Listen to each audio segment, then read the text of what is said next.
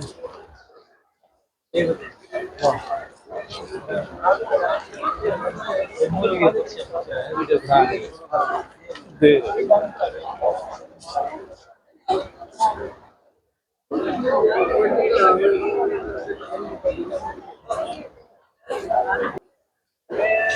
बहुत ज़्यादा रश था जिसकी वजह से हमें अंदर आना थोड़ा मुश्किल हो गया था। हम दूसरी साइड पे आए हैं, वो उस साइड की हमें समझ भी नहीं आई कि कैसे हम जाएं। यहाँ तक पहुँचे तो गर्मी भी बहुत ज़्यादा थी, तो खैर अल्हम्दुलिल्लाह पहुँच गए, अल्लाह ताला का फजल करम है। अच्छा, दूसरी बात, यहाँ से गेट नंबर से आएंगे तो इस साइड पे औरतों की जगह है, उसको दायरा लगा हुआ आता है।